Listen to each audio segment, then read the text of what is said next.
não parar, não precipitar e não retroceder. Então dizer para esse cara, sabe quando nós vamos parar? Nunca. Nunca na sua porca vida. E aí, pessoal do canal, tranquilo? Então, antes do vídeo, quero pedir a vocês para apoiar o nosso canal, seja membro, participe do apoio, vaquinha ou de qualquer outra forma. A gente também deixa o Pix aí para vocês ajudarem o nosso canal. Estão vendo aí toda a censura que está acontecendo aqui no YouTube, em toda a grande rede social. Então é isso aí, para a gente continuar nessa luta, precisamos do apoio de todos vocês. Muito obrigado a todos, fiquem com o vídeo, sempre com Deus, pátria, família e liberdade. Valeu!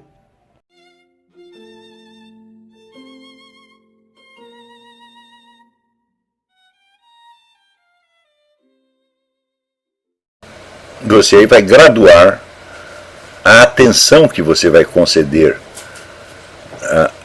aos vários assuntos, tá certo? E, portanto, o emprego do tempo. Ora, o tempo é a verdadeira substância da vida humana. Não é isso? Então, outro dia eu estava comentando uma sentença de Sêneca que diz que as pessoas esperam gratidão quando dão um presente para você, mas elas não se sentem gratas pelo tempo que elas tomaram de você em troca. Quando, na verdade, o tempo é o mais valioso dos bens, porque ele não pode ser devolvido jamais. Isso quer dizer que você dar 10 minutos a uma pessoa é muito melhor do que você dar qualquer coisa.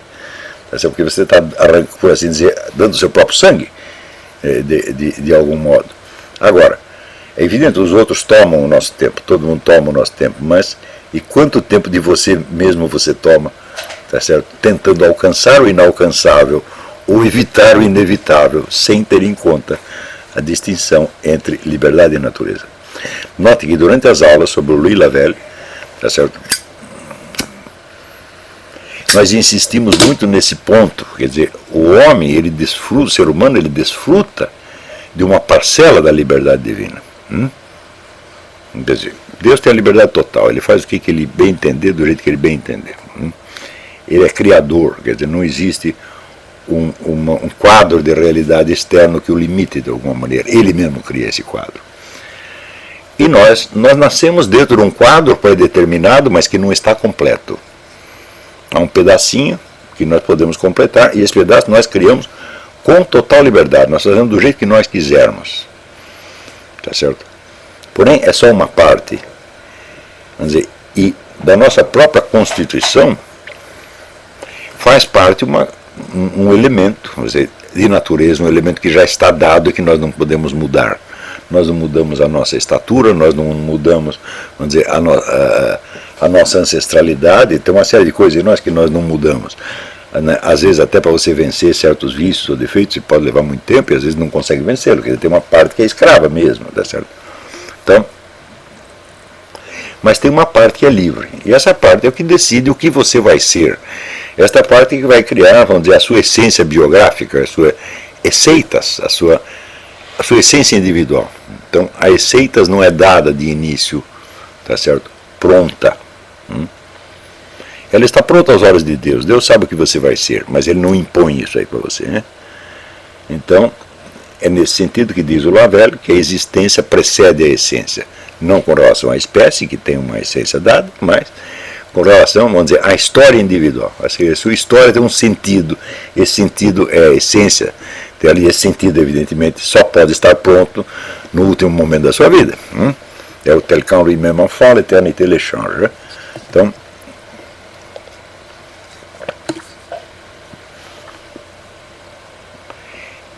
ou seja, os estoicos tomavam essa distinção entre liberdade e natureza como a regra que deveria guiar o indivíduo não só nos seus atos externos, mas na sua vida interior.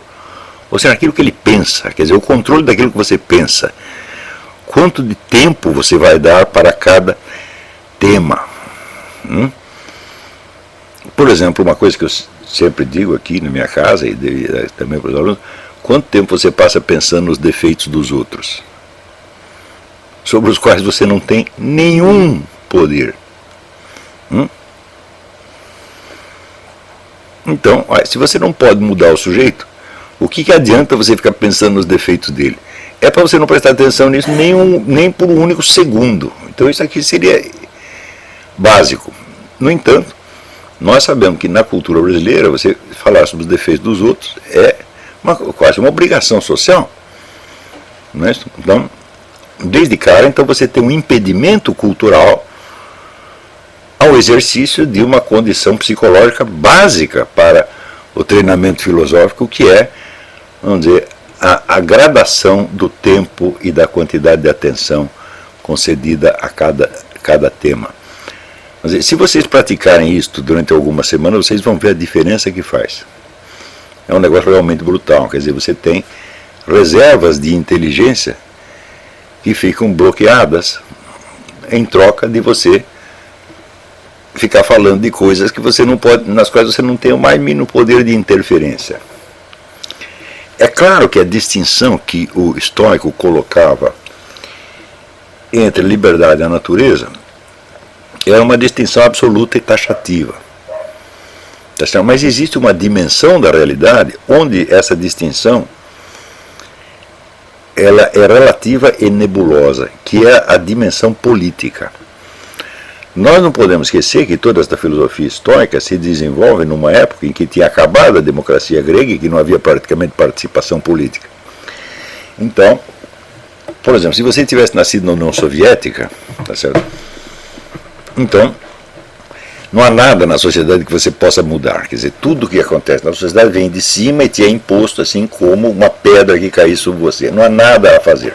Portanto, é inútil pensar nisso. Então, neste caso, o estoico recomendaria a total abstinência de interesse por isto. Pelo menos de investimento emocional.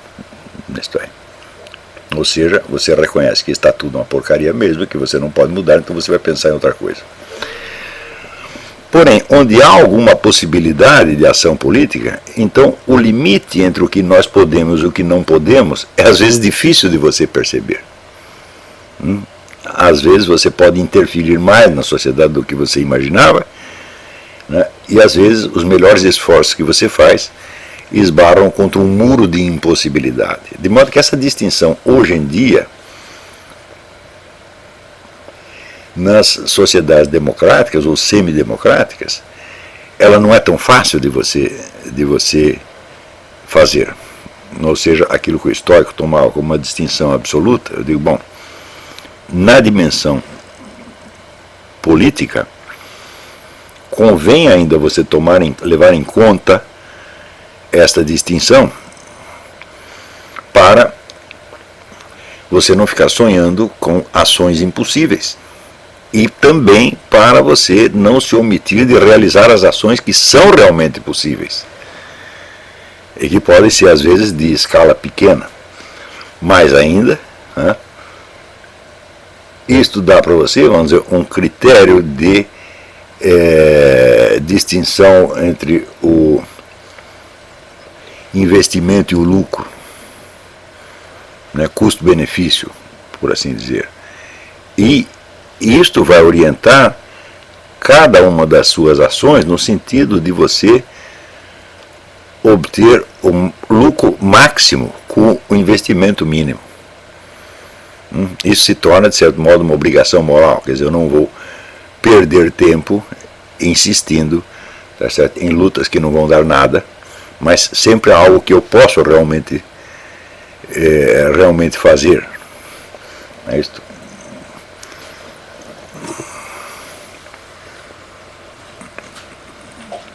E note bem, ainda existe um outro perigo, né? A diferença entre o que você pode fazer e o que você não pode fazer pode ser nublada ou perturbada pela opinião pública ou pelo que o seu grupo de referência acha que é possível e o que é impossível.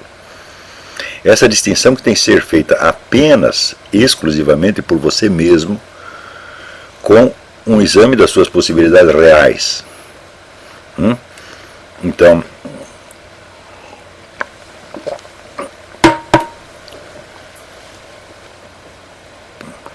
tem causas que a opinião pública pode considerar perdidas, mas se você não as examinou pessoalmente, você não sabe se elas estão perdidas, né? Então essa distinção tem que ser, por sua vez, ela tem que ser estritamente racional e não pode entrar num elemento passional. O principal elemento passional que pode entrar aí é o de você se deixar impressionar pelo que o grupo de referência ou a opinião pública diz.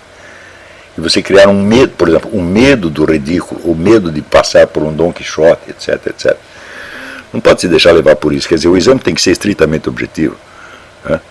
Então, eu vou dar um exemplo pessoal. Quando, anos atrás, eu entendi que no Brasil toda ação formalmente política estava inviável, falei, bom, então nós temos que investir na formação de uma nova elite intelectual. Isso é possível fazer, isso estava no meu alcance fazer, e eu estou fazendo, né? Então, não quer dizer que seja a única coisa possível, né?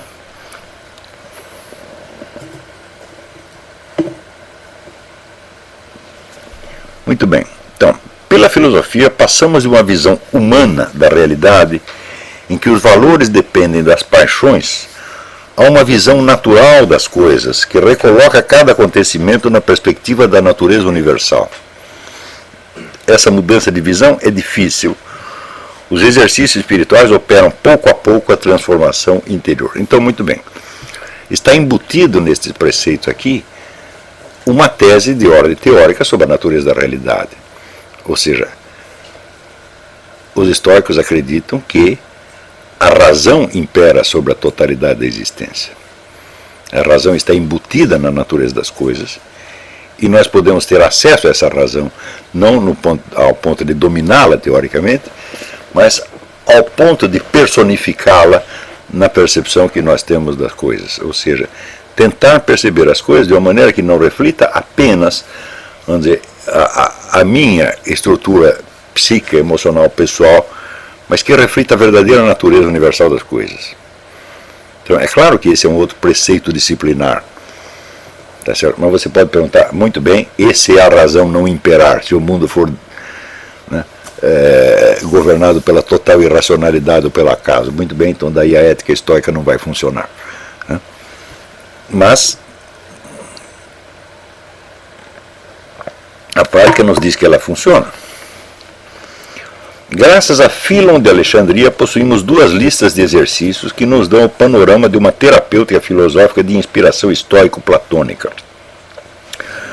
Uma dessas listas enumera a busca, ou investigação, zetexis, o exame aprofundado, skepsis, a leitura, a audição, acroses, a atenção, prosorrê, o domínio de si, encrateia, a indiferença às coisas indiferentes. Voltamos aí, a indiferença a tudo que é indiferente ou que é inalcançável. Este ponto, a indiferença às coisas indiferentes, isto aqui é básico e eu acho que no meio brasileiro isso é extremamente difícil de você praticar, porque a solicitação de atenção para picuinhas é uma coisa horrível, de uma intensidade monstruosa, né, no Brasil.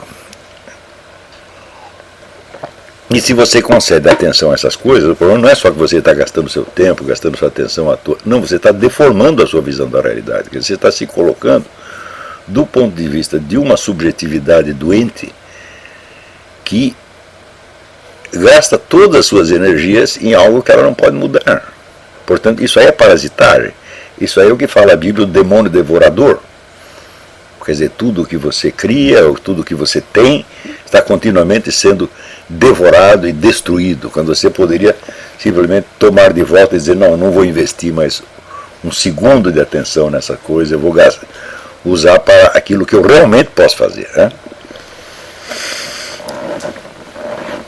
A outra lista nomeia sucessivamente as leituras, as meditações, meletai, a terapia das paixões, as lembranças do que é bom, o domínio de si, o cumprimento dos deveres. A atenção, prosorrê, é a atitude espiritual fundamental do estoico. Note bem que todas as coisas que ele está atribuindo ao estoicismo, elas estão nos diálogos socráticos do mesmo modo, né? É uma vigilância e uma presença de espírito contínuas, uma consciência de si sempre desperta uma tensão constante do espírito. Graças a ela, o filósofo sabe e quer plenamente o que ele faz, ele sabe e quer plenamente o que ele faz a cada instante. Ou seja, pelo simples fato de você recusar a atenção àquilo que é indiferente, tá certo? Ou que é inútil, né? E você se concentrar em fazer o que você realmente pode fazer, automaticamente as suas ações adquirem uma intensidade, uma profundidade que não tinham antes. Então, é claro que você aumenta aí a eficácia das suas ações nessa mesma medida. Graças a essa vigilância de espírito, a regra de vida fundamental, isto é, a distinção entre o que depende de nós e o que não depende, está sempre à mão. Ou seja, não basta você saber que existem coisas indiferentes e inúteis, tá certo? Mas é necessário que você faça essa distinção a cada instante, até você torná-la, por assim dizer, automática. Claro que quando isso acontecer, as pessoas vão achar apenas que isso é um traço da sua personalidade. Não é isso? Quer dizer, é um sujeito que recusa a atenção a certas coisas, não adianta falar disso com ele. Eles não vão perceber, naturalmente, que isso é o resultado de uma prática disciplinar. Mas que importa para você o que eles estão percebendo ou não estão percebendo. É essencial ao estoicismo, como aliás ao epicurismo, fornecer aos seus adeptos um princípio fundamental extremamente simples e claro, formulável em poucas palavras, que possa permanecer facilmente presente ao espírito e ser aplicado com a segurança e a constância de um reflexo. Então, por exemplo, essa distinção entre o que é relevante e o que é indiferente, ela deve se tornar um reflexo. Na hora que se torna um reflexo, automaticamente você começa a ver as coisas de uma outra maneira.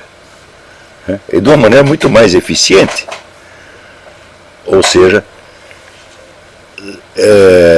dada uma discussão pública ou qualquer tema assim, você irá muito mais diretamente ao ponto. Essa atenção ao momento presente é de algum modo o segredo dos exercícios espirituais. Ela liberta da paixão que é sempre provocada pelo passado ou pelo futuro. Isso aqui é fundamental, né? Quer dizer, todos os desejos desordenados, os temores exagerados, eles só podem vir do passado ou do futuro. Nunca do momento presente. Né? Quer dizer, se você está atento ao que está realmente acontecendo no momento presente, então você, de fato, já está, só por isso, você já está mais livre das paixões, de desejos desordenados e temores exagerados.